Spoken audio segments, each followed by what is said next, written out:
मुनिश्री के चरणों में वंदन। मुनि श्री भिक्षु का नाम प्यारा प्यारा है, जय भिक्षु का नाम प्यारा प्यारा है। श्री भिक्षु का नाम प्यारा प्यारा है, जय भिक्षु का नाम प्यारा प्यारा। दीपक लाल दुलारे, बल्लों के नयन सितारे, तेरा पथ के ध्रुव तारे, थे मारवाड़ के प्यारे, कुल उजियारा है, जय भिक्षु का नाम प्यारा प्यारा है। कष्टों से नहीं घबराए, समता के फूल बिछाए, संयम सरिता में नहाए, परम तत्व को पाए, नयन का तारा है, जय भिक्षु का नाम प्यारा प्यारा है। कष्टों की अजब कहानी, पौरुष की प्रबल निशानी, संघर्षों से हार न मानी, वे आगम के सेनानी, नाम वह प्यारा है, जय भिक्षु का नाम प्यारा प्यारा है। समता साधक आचार्य, निस्वार्थ परम उपकारी, जिन शासन परम पुजारी, भक्तों की नैया तारी, जन जन दुलारा है, जय भिक्षु का नाम प्यारा प्यारा। तेरा जो सुमिरण करता, जीवन में सद्गुण भरता, संकट से हर पल टलता, भव सागर से वह तरता, संघ का सहारा है, जय भिक्षु का नाम प्यारा प्यारा है। श्री भिक्षु का नाम प्यारा प्यारा है, जय भिक्षु का नाम प्यारा प्यारा है। अहिंसा के अवतार भगवान महावीर स्वामी के श्री चरणों में कोटि से वंदन। युग प्रदान आचार्य श्री महासमुद्र के श्री चरणों में कोटि से वंदन। मुनिवृंद, उपस्थित धर्म प्रेमी भाइयों बहनों, गौतम कुलकम की दूसरी गाथा। ते पंडिया जे विरया विरोहे, ते सत्यनो जैन चलन्ति धम्मं, ते साहुणो जे समयं चरन्ति, ते बंदवाजे वसिणो हवन्ति ते बंदवाजे वसिणो हवन्ति। इस गाथा में 4 प्रश्न पूछे गए हैं। पंडित कौन, दूसरा बताया शक्तिशाली कौन, तीसरा बताया साधु कौन, चौथा बताया बंधु कौन। अध्यात्म की संगोष्ठी चल रही थी। प्रश्न उपस्थित हुआ, पंडित कौन? उत्तर की भाषा में बताया गया, जो तिलक छापा करता है वह पंडित होता है। जो शास्त्रों का अध्येता होता है वह पंडित होता है। जो ज्योतिष का मुहूर्त का जानकार होता है वह पंडित होता है। उत्तरकर्ता ने उत्तर दिया, लेकिन प्रश्नकर्ता संतुष्ट नहीं हुए। तब उत्तरकर्ता ने प्रश्नकर्ता को वंदना की, गुरुदेव अब आप ही बताइए पंडित कौन होता है। आगम की भाषा में बताया गया है, क्षणम जाने पंडिये, जो क्षण को जानता है, समय को जानता है, जो अवसरज्ञ होता है वह पंडित होता है। आगम की भाषा में और भी बताया गया है, पंडित कौन होता है, जो कलह नहीं करता है। इस सूक्ति में बताया गया है, पंडित कौन होता है, जो वैर विरोध से निवृत्त है, जिसके जीवन में प्रतिशोध का भाव नहीं है, मैत्री का भाव है, वह पंडित है। आज के बदलते परिवेश में व्यक्ति के भीतर में कभी कभी देखने को मिलता है, बातचीत से पता चलता है, मैत्री का भाव कम, प्रतिशोध का भाव ज्यादा, वैर का भाव ज्यादा। ज्ञानी जन कहते हैं, जिसके जीवन में वैर होता है उसकी खैर नहीं, जिसके जीवन में वैर है उसकी खैर नहीं। जहां वैर है वहां जैर है। वैर से आदमी कभी सुखी नहीं होता है, वह हमेशा दुखी रहता है। वैर के कारण घर परिवार समाज का वातावरण बदल जाता है, कलह का वातावरण निर्मित हो जाता है। वैर के कारण कितने कर्मों का बंधन होता है, जिनकी हम कल्पना नहीं कर सकते हैं, ज्ञानी जन ही बता सकते हैं। कौन से भाव में आपने कर्म किए, कौन से भाव में आपने वैर बढ़ाया और वापिस कब उदय में आता है पता नहीं चलता है। अन्य ग्रंथों में भी बताया गया है, 5 कारणों से वैर उत्पन्न होता है।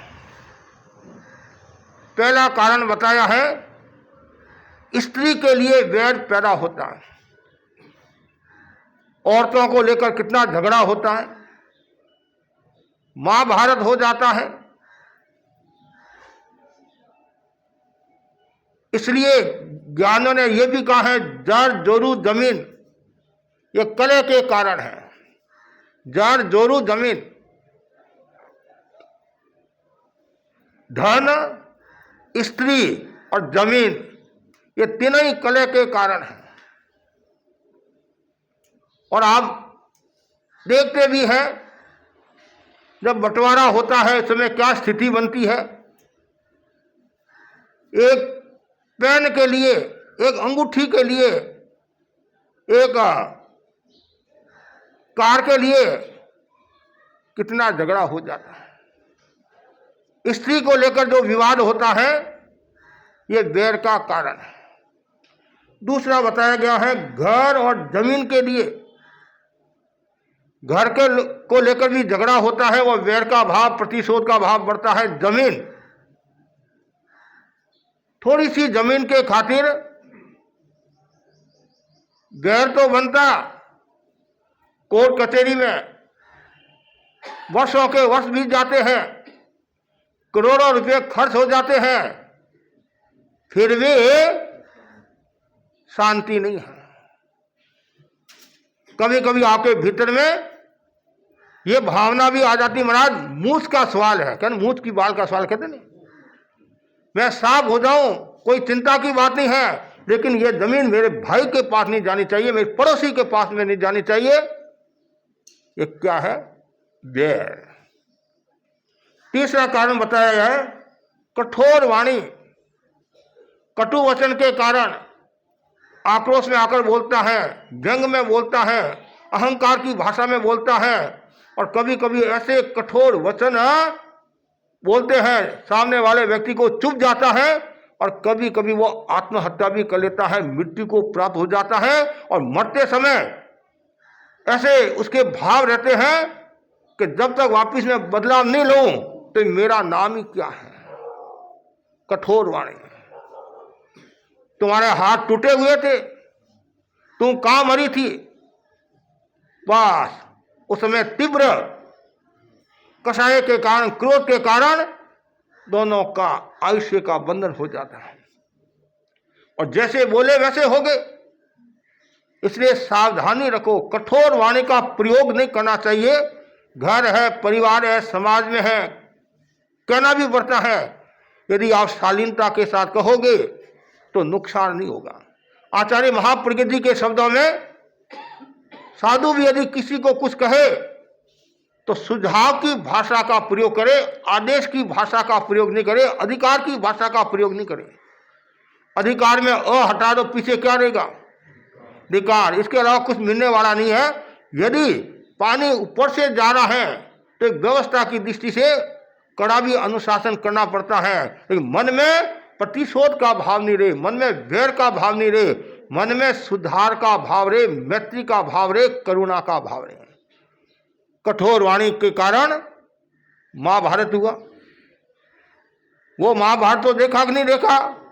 घर घर में महाभारत देख रहे हैं। सुबह से लेकर शाम तक थोड़ा सा भी कुछ हो जाता है, आंखें लाल, मूड ऑफ, या और कदम उठा देते हैं। कभी कभी तो ऐसी स्थिति बनती है जिनकी कल्पना भी नहीं करते कि ऐसा भी होता है क्या। लेकिन जब आदमी आवेश में आता है, आवेश, उस वेश में नहीं रहना, वो कुछ भी करने के लिए तैयार हो जाता है। बाद में पश्चाताप करता है, बाद में पश्चाताप भी करता है, ले चिड़िया चुग गई खेत, बस। अब पश्चाताप करने से क्या होगा? पश्चाताप तो अच्छी बात है, करना ही चाहिए, लेकिन जिस समय मौन रहना है उस समय यदि आप मौन रहोगे तो समस्या का समाधान हो सकता है। कठोर वाणी को लेकर भी ये झगड़ा होता है, वैर का बंधन होता है। चौथा जो बताया, जातिगत द्वेष, जातीय हिंसा होती नहीं, भारत में भी होती है। जाति को लेकर हम बड़े हैं, हम बड़े हैं, हम बड़े हैं, हमारी जाति बड़ी है, और जाति को लेकर अहंकार भी होता है। अहंकार उत्पत्ति के जो 8 कारण बताए, उनमें एक कारण कौन सा है? जाति। मेरी जाति कितनी बलिष्ठ है, कितनी शक्तिशाली है, और फिर दूसरी जाति के प्रति द्वेष का भाव पैदा होता है, जिसे वैर का बंधन होता है, कर्मों का बंधन होता है। 5वां बताया गया है अपराध के कारण। किसी ने कोई अपराध किया, सजा तो देनी पड़ती है सामाजिक दृष्टि से, व्यवस्था की दृष्टि से, और उसमें भी यदि क्रूरता का भाव है, मलिनता का भाव है, मारने का भाव है, तो उस समय भी कर्मों का बंधन तो होता है और वैर का बंधन हो जाना। ये 5 कारण है। इन 5 कारणों के द्वारा जीव वैर का बंध करता है। ये वैर का अनुबंध आदमी लगातार चल रहा है। भगवान पार्श्वनाथ का जीव का ले लो आप, 10 भव, भगवान पार्श्वनाथ का जीव कौन था? मरुभूति। भाई कौन था? कमठ। लगातार तक जब तक भगवान मोक्ष नहीं पधारे तब तक वो वैर की परंपरा चलती रही, भगवान को कष्ट देता गया। भगवान महावीर का उदाहरण ले लो आप, त्रिपृष्ठ वासुदेव के भव का और वापिस भगवान महावीर के भव में वो उदय में आया। गस्सुकुमार मुनि का उदाहरण ले लो, 99 लाख भवों के बाद में कर्म उदय में आए। ये वैर बड़ा खतरनाक है। ऐसे भूख को भी वैरण का है, क्या नहीं? भूख को भी वैरण का है, लेकिन वैर वैर है। और ये आगे से आगे वैर चलती रहती है, वैर का बंद होता रहता है। एक आपको कहानी सुनाता हूं, बड़ी मार्मिक कहानी है। 2 भाई थे, एक भाई धार्मिक था, एक भाई अधार्मिक था। एक आस्तिक था, एक नास्तिक था, लेकिन दोनों का आपस में प्रेम अच्छा था, सौहार्द था। घर में तो सब तरह के होते हैं, आस्तिक भी होते हैं, नास्तिक भी होते हैं। साधु संत कहते भाई दर्शन किया करो, हमारा टाइम नहीं है, टाइम नहीं है। हाँ, और कुछ कहते महाराज अभी हमारा समय नहीं है, जो बूढ़े आदमी उनका समय है। हाँ, अरे भाई जवान में भी कितने जा रहे हैं, कब समय आएगा तुम्हारा? आश्चर्य इस बात का होता है, यदि हम यहाँ ठहरे हुए हैं, अब पास के घर में आए हुए हैं, तो भी कुछ लोग दर्शन करने के लिए नहीं आते हैं। अरे वो तो छोड़ो, सभा भवन में हम ठहरे हुए हैं, नीचे जिमन है, हाँ, और जिम को चले जाएंगे दर्शन के लिए। महाराज बहुत बिजी था, जल्दी जाना था, तो आया क्यों? जल्दी जाना था। आश्चर्य होता है। ये जगह हमसे कम 500-700 लोग जिमन में आए होंगे सभा भवन में, कम से कम, लेकिन 5-10 लोगों ने दर्शन नहीं किया। 5-10 लोगों ने दर्शन नहीं किया। और इससे और ज्यादा आश्चर्य क्या होगा? कभी कभी ऐसी स्थिति बनती है,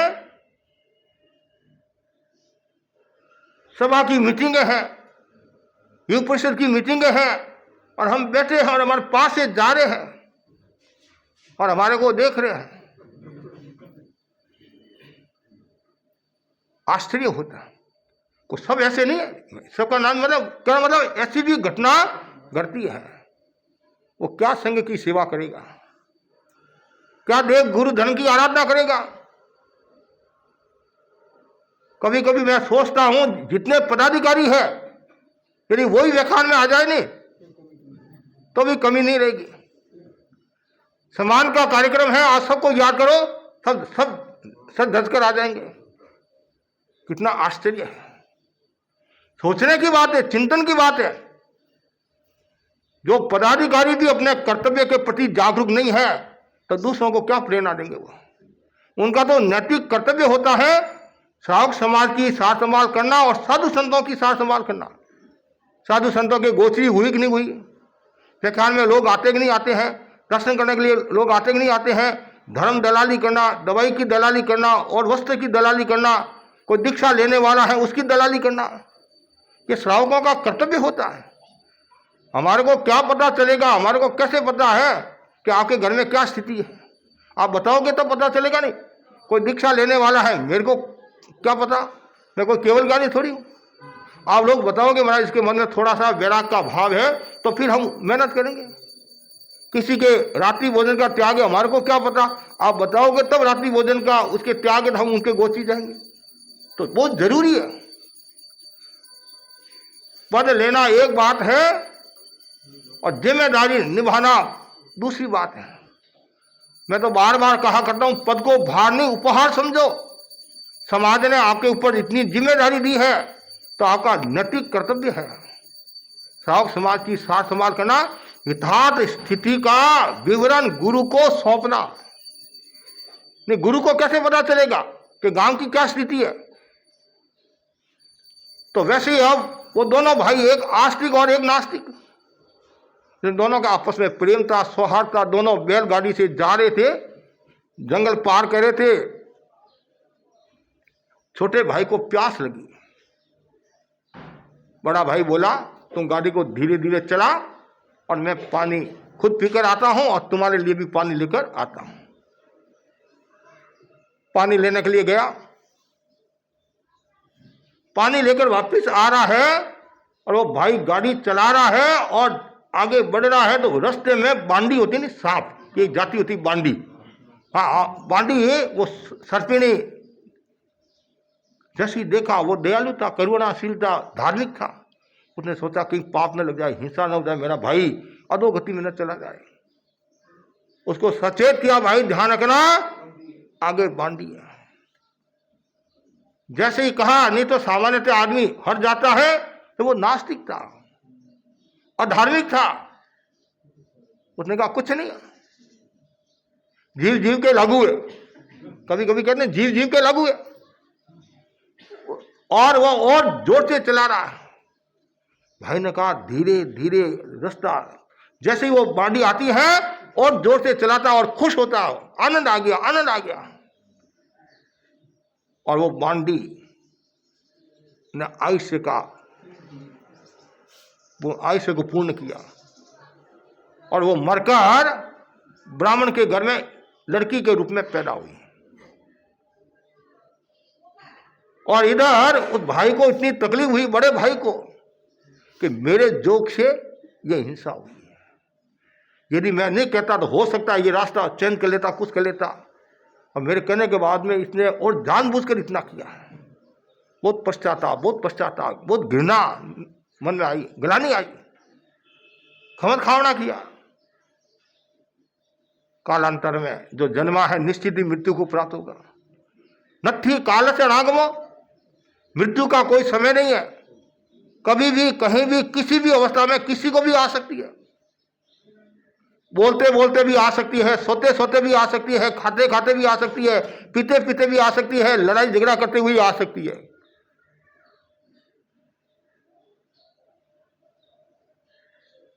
लड़की बड़ी हुई, शादी हुई, ससुराल गई। इधर जो बड़ा भाई था उसका भी आयुष्य पूरा हुआ। योग ऐसा हुआ, वो मरकर उसी ब्राह्मणी की लड़की जो शादी होगी ससुराल में गई, उसकी कुक्षी में वह बड़ा भाई का जीव आया। जैसे ही बड़ा भाई का जीव आया, मां को प्रसन्नता हुई कि मेरे एक कुक्षी में, मेरे घर में कोई दिव्य आत्मा है, पुण्यात्मा है। कोई भी जीव घर में आता है तो अच्छे भाव भी आते हैं और खराब भाव भी आते हैं। अशुभ भाव होते हैं तो कोयला खाने की इच्छा होती है, ऐसा कहा जाता नहीं, या गलत काम करने की इच्छा होती है, हिंसा का भाव पैदा होता है। और अच्छा होता तो वो पुण्यात्मा होती है तो शुभ भावों का निर्माण होता है। माँ बहुत सावधानी रखती है, बहुत ध्यान रखती है गर्भ का, खाने का, पीने का, बोलने का, चलने का। भगवती सूत्र में भी बताया नहीं, जो गर्भवती महिला है उसको बहुत सावधानी रखना। और आज की भाषा में कह सकते हैं ज्यादा टीवी नहीं देखना, मोबाइल नहीं देखना, और ऐसे दृश्य नहीं देखना जिससे गर्भस्थ शिशु पर असर पड़ता हो।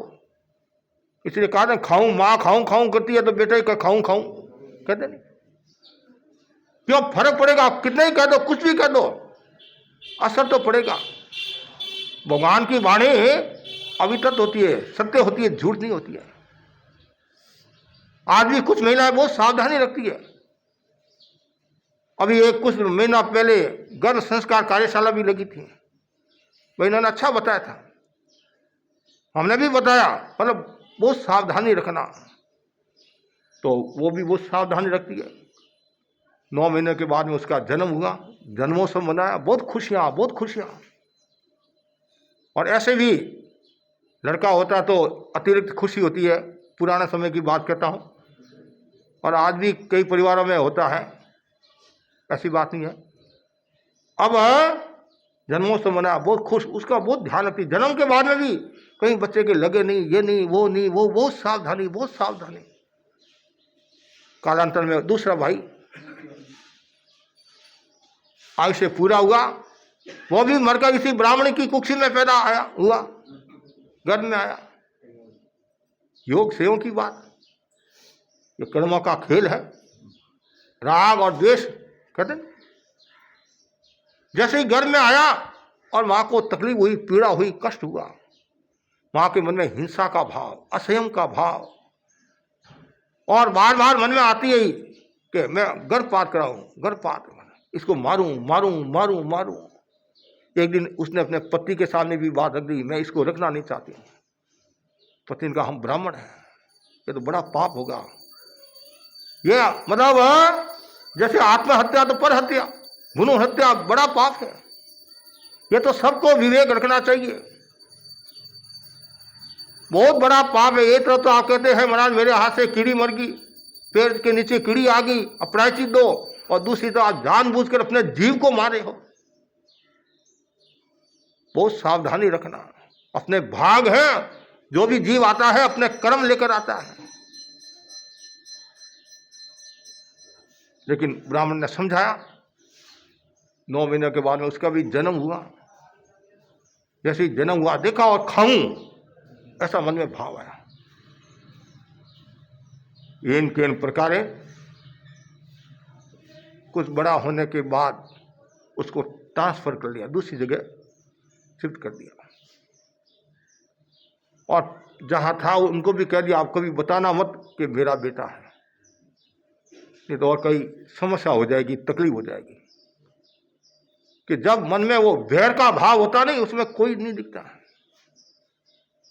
और थोड़ा वो भी बड़ा हुआ, ये लड़का भी बड़ा हुआ, बड़े लड़के को भी कह दिया कि सावधानी रखना, हो सकता है ये बच्चे घूमते हैं, कोई तुम्हारे को कह सकते हैं कि ये मेरा भाई है, मेरा भाई है, लेकिन तुम मत कहना मेरा भाई है। उस रूप में उसको समझा। अब थोड़े से और बड़े हुए, एक दिन की बात है, पिता बोला मैं आवश्यक काम के लिए 2-3 दिन के लिए बाहर जा रहा हूं, पीछे बड़ा तू हो गया बेटा, तू ध्यान रखना कभी वो आ जाए तो घर में प्रवेश मत करने देना, तू मत कहना ये मेरा भाई है। भाई कहेगा तो साथ चलेगा। योग ऐसा हुआ, पिता तो गया और पीछे से बच्चे खेल रहे थे, और खेलते खेलते क्या होता है, बड़े भाई के मुंह से स्वर निकला, आ भैया आ भैया आ भैया। छोटा भाई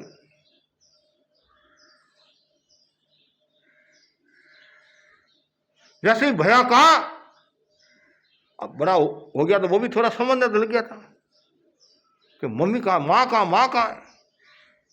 उसमें उसको मौन रखना था, बोलना नहीं था, लेकिन योग की बात है। जैसे पीछे वो बोला नहीं, वो बोला था नहीं भाई मैं नहीं बोलता तो ये हिंसा नहीं होती, हिंसा नहीं होती। तो वैसे योग ऐसा हुआ कि मम्मी सामने घर में है, इतनी खुश हुई, इतना खुश हुआ, भागता भागता गया, मम्मी मम्मी मम्मी मम्मी। जैसे मम्मी ने देखा और मम्मी के मन में द्वेष का भाव पैदा हुआ, ये पापी कहां से आ गया। और उस समय मम्मी गर्मा गर्म भुजिया बना रही थी, बड़ा बना रही थी, और गर्मा गर्म तेल, न आग देखा न ताव, तत्काल सिर पर डाल दिया। जैसे डाला चिल्लाने लगा, वो भी बेचारा भागता भागता आया। तब तक तो सारी स्थिति ऐसी होगी। और उसमें कहा भैया जो होना वो हो गया, वैर मत बढ़ाना। कहा नहीं, वैर से वैर बढ़ता है, मित्रता से मित्रता बढ़ती है। भिक्षु स्वामी ने भी कहा नहीं, वैर से वैर बढ़ता है। समता समता समता, जो होना वह हो गया। ये भी पश्चाताप करा है कि मैंने ये कहा, यदि मैंने कहा होता तो ये स्थिति नहीं बनती। और लास्ट में उसको परिणाम इसके बिगड़े नहीं, नौका मंत्र सुनाया, मंत्र सुनाया, और उसने समता रखी और मरकर वह सदगति को प्राप्त हुआ। लेकिन जो कर्म किए थे वो यहाँ भोगना पड़ा। वैर का अनुबंध आगे से आगे। अब आपको यह सोचना है कि मैं ऐसे कर्म करता रहूंगा, ऐसी वैर बांधता रहूंगा तो मेरी गति सुगति कब होगी। कभी कभी क्या बोलते हैं कि इसने मेरे साथ में दुर्व्यवहार किया, वापिस मैं भी दुर्व्यवहार करूंगा। इसने मेरे को मारा, वापिस मैं 2 चाटा नहीं मारूं तो मेरी मां ने सूट ही क्या खाई है। आपके मन में वो भावना, उसमें ये सोचना, क्या सोचना, कोई बात नहीं, माफ माफ साफ इंसाफ। लेकिन कहना तो सरल है, करना कठिन है। लेकिन ज्ञानी जन कहते हैं जो व्यक्ति वैर भाव रखता है उसके कर्मों का बंधन होता है, और जो खमत खावना कर लेता है और मैत्री की धारा प्रवाहित करता रहता है वो आत्मा शुद्ध बुद्ध मुक्त हो जाती है। और जैन धर्म में मैत्री का, खमत खावना का बड़ा महत्व है। और जो मन से खमत खावना कर लेता है, अंतःकरण से खमत खावना कर लेता है, सामने वाला कोई व्यक्ति खमत खावना करे या नहीं करे उसके कर्म है, लेकिन हम यदि अंतःकरण से खमत खावना कर लेते हैं तो हमारा तो जीवन सुधर गया, कर्म से छुटकारा भी मिल सकता है। कभी कभी कहते महाराज मेरी तो कोई गलती है ही नहीं, मैं क्यों खमत खावना करूं? कोई बात नहीं, तुम्हारी गलती नहीं है, फिर भी बोलने में क्या लगता है, अंतःकरण से बोल दो। कामे में सब जीवे सभ्य जीवा खमन तुम्हें मिट्टी में सब भूए सु वेर मंजन करने। कितना सुंदर है। ये तो सुबह और शाम हमेशा कम से कम 11 बार पाठ बोलना चाहिए। कहीं भी रोम में, नस में, रग में अमैत्री है, ये क्रूरता है, वैर का भाव है, निकल जाएगा। और एक दिन सबको जाना क्यों कर्मों का बंधन करें। साथ एक पैसा भी नहीं चलने वाला है, कोई सगे संबंधी साथ चलने वाले नहीं है। और कभी कभी ऐसा होता है जिसको हम मानते हैं वही आपका शत्रु हो जाता है, और जिनको आप शत्रु मानते हैं वो आपका मित्र हो जाता है।